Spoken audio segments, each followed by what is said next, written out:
This is a stimulus update and daily news report. Got some big update to share with you. I'll let you know the latest states giving out stimulus checks. Some are going out this week as well, up to $1,000. I'll let you know if your state is on that list.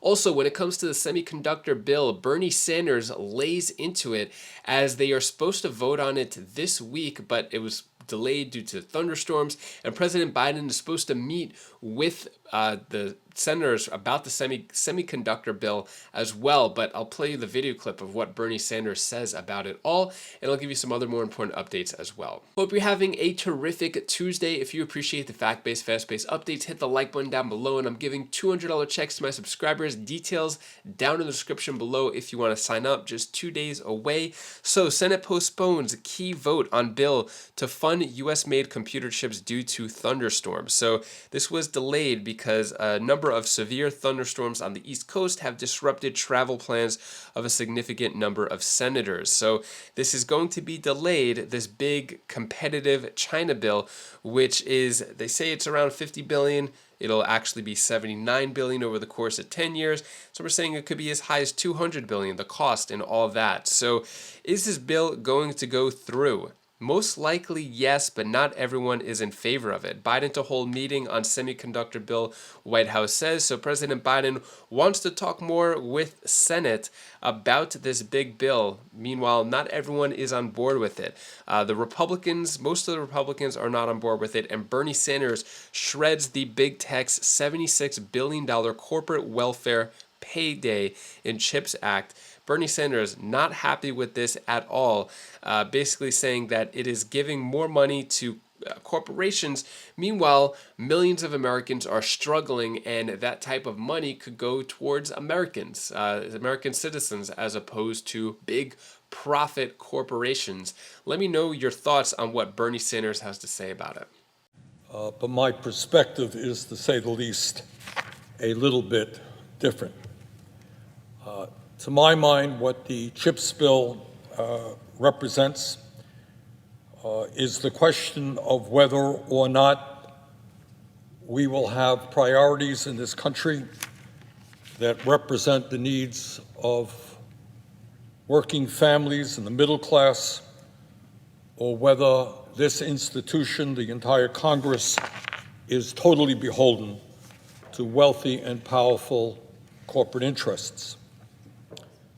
Madam President, I do not argue with anyone who makes the point that there is a global shortage in microchips and semiconductors, which is making it harder for manufacturers to produce the cars, the cell phones, the household appliances, and the electronic equipment that we need. This shortage is, in fact, costing American workers good-paying jobs and raising prices for families. And that is why I personally strongly support the need to expand U.S. microchip production. But the question that we should be asking is this: should American taxpayers provide the microchip industry with a blank check of over $76 billion at the same exact time when semiconductor companies are making tens of billions of dollars in profits and paying their CEOs exorbitant compensation packages? That really is one of the questions that we should be asking, and I think the answer to that is a resounding no. This is an enormously profitable industry. Madam President, according to an Associated Press article that I read today, Senator Romney, reflecting the views, I think, of many, I think Senator Cornyn made the same point, and Senator Romney was quoted as saying that when other countries subsidize the manufacturing of high technology chips, the United States must join the club. If you don't play like they play, then you are not going to be manufacturing high technology chips, and they are essential for our national defense as well as our economy. end of quote, Senator Romney said. Now, I find the position of Senator Romney and others to be really quite interesting, because I personally have been on this floor many, many times urging the Senate to look to other countries around the world and learn from those countries. And what I have said is that it is a bit absurd that here in the United States we are the only major country on earth not to guarantee health care to all of their people. And Senator Romney says, join the club, and I agree. Let's join the club and not spend twice as much per capita on health care as the Canadians, as the British, as the French. Let's join that club and guarantee health care to all people rather than making the insurance companies billions of profits every single year. Senator Romney says, join the club. And I agree, we should join the club in terms of higher education. Germany today and other countries around the world make sure that their young people can go to their colleges and universities tuition-free, so that they don't have to leave school $40,000, $50,000, or $100,000 in debt. Let's join the club. Let's do what Germany and other countries are doing, which makes eminent sense in every sense of the word. Let's guarantee the right of all of our kids, regardless of their income, to get a higher education. Let's join the club. And there's another club that I think we might want to join among many others. We are the only major country, virtually the only country on earth, that does not guarantee paid family and medical leave. There are women today in the United States of America having a baby, and they will be back at work in a week because they need the income. No guaranteed paid family and medical leave. There are people getting fired today because their kids are sick. They got to make a choice whether they hang on to their job or take care of their sick kids. Let's join the club.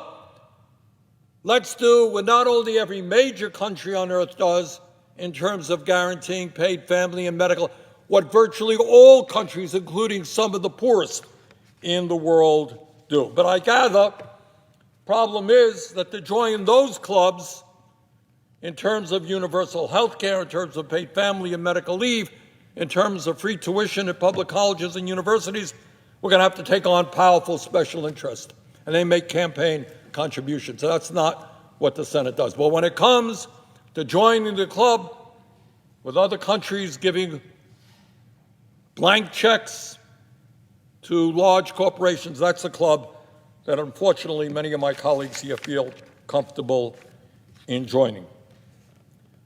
So apparently, Madam President, when corporate America needs a blank check of $76 billion, we do what other countries are doing. Madam President, there is a lot of talk about the microchip crisis facing this country, but amazingly enough, very little discussion about how we got to where we are today. One might ask, okay, if there is a crisis, how did it happen? Well, let's review some recent history. This is really quite amazing.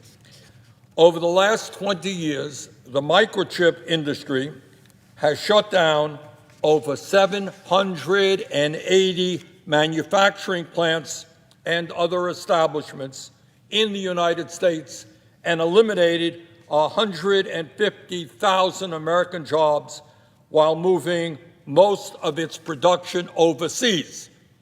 And by the way, they did that after they received a federal grant and loans much smaller than what we are talking about today. So here is the absurd situation that we're in. The crisis is caused by the industry shutting down in America and moving abroad. And today what we are doing is saying we are going to give you a blank check to undo the damage that you did. Let me just give you a few examples. We don't have a whole lot of information on this. Between 2010 and 2014, Intel laid off approximately 1,400 workers from the Rio Rancho, New Mexico chip facility and offshored 1,000 jobs to Israel. According to the Oregon Bureau of Labor and Industry, Intel laid off more than 1,000 workers in Oregon between 2015 and 16. Texas Instruments outsourced 400 jobs from their Houston manufacturing facility to the Philippines in 2013. Micron Technology has repeatedly cut jobs in Boise, Idaho, including 1,100 in 2003, another 1,100 in 2007, 1,500 in 2008, and in 2009, the company stopped manufacturing some types of chips entirely and laid off 2,000 workers. In other words, in order to make more profits, these companies took government money and used it to ship good-paying jobs abroad. Now, as a reward for causing the crisis that we are in, these same companies are in line to receive a massive taxpayer handout to undo the damage they did. Wow, that is a heck of a policy. You bribe companies to undo the damage that they caused. Madam President, it is estimated in total that 5 major semiconductor companies will receive the lion's share of this taxpayer handout: Intel, Texas Instruments, Micron Technology, Global Foundries, and Samsung. These 5 companies alone made $70 billion in profits. You know, I find it interesting that I've heard senators here on the floor talk about entitlements. When we help working people, when we help poor people, there are all kinds of requirements, work requirements, reporting requirements, drug testing requirements. You name the requirements when the federal government helps working people or low-income people. Well, what are the requirements attached to this handout for large profitable corporations? The answer is 0. Madam President, the company that will likely benefit the most from this taxpayer assistance is Intel. In 2021, last year, Intel made nearly $20 billion in profits. You know, it just does astound me. Madam President, you have heard people come to the floor and say we can't help working parents with their kids. We don't believe in those entitlement programs. We can't guarantee health care to all people. We're not a quote-unquote entitlement society. But a company that last year made $20 billion in profit, they are entitled to what we estimate will be between $20 and $30 billion in federal funding. During the pandemic and during the last several years, Intel had enough money to spend $16.6 billion not on research and development, not on building new plants in America, but on buying back its own stock to reward its executives and wealthy shareholders. So here is the absurd moment that we are in. As I mentioned a moment ago, it is estimated that Intel will receive between $20 and $30 billion in federal funding. And yet, within the last several years, the same company spent over $16 billion on stock buybacks. And there is no guarantee in this bill that they and other companies who receive these grants will not continue to do stock buybacks. Madam President, and this is the way a corrupt political system works, and I hope everybody understands it. Over the past 20 years, Intel has spent over $100 million on lobbying and campaign contributions. That's a lot of money, $100 million. But this is what a corrupt political system is about. For $100 million in lobbying and campaign contributions, they're going to get at least $20 billion in corporate welfare. That, I would argue, is a pretty good investment. And that's what goes on here, not only with the microchip industry, it goes on with the pharmaceutical industry, the fossil fuel industry, the insurance industry, huge amounts of money in lobbying and campaign contributions. The pharmaceutical industry has 1,500 paid lobbyists right now, right here in Washington, D.C., which is why we pay the highest prices in the world for prescription drugs. Madam President, and I find this extraordinary. Maybe I'm the only person here who does, but to me, it is rather amazing. A little over a week ago, the CEO of Intel, a gentleman named Pat Gelsinger, who earns something like $179 million a year in compensation, not a bad salary. Mr. Gelsinger did an interview on CNBC's Squawk Box program. And I think to listen to that interview tells us everything we need to know about oligarchy and arrogance and the state of American politics. And this is what Mr. Gelsinger said on TV, quote, I love this one. My message, Mr. Gelsinger's message to congressional leaders is, hey, if I'm not done with the job, I don't get to go home. Neither should you. Don't go home for August recess until you have passed the CHIPS Act. Because, now listen to this, because I and others in the industry will make investment decisions. And do you want those investments in the U.S., or are we simply not competitive enough to do them here, and we, the industry, need to go to Europe or Asia for those? Get the job done. Do not go home for August recess without getting these bills passed. In other words, what he is telling you point blank is who is the puppet and who is the puppeteer. So what do you think? Do you agree or disagree with Bernie Sanders? Should this CHIPS bill go through, or should this money be used to help out the American citizens, American people, those who are struggling the most? Let me know your thoughts on that. Speaking of those who are struggling the most and getting help, stimulus check update. These states are sending inflation relief payments. So I'll go over which states are sending what. So California, we have those $350 checks, which could add up to $1,050 if you include a dependent and a spouse. Then we have Colorado with $750 checks and joint fathers getting $1,500 checks. Delaware sending out $300 checks to singles, and couples will get $600. New Florida checks, $450 per child to lower income families and also adoptive families.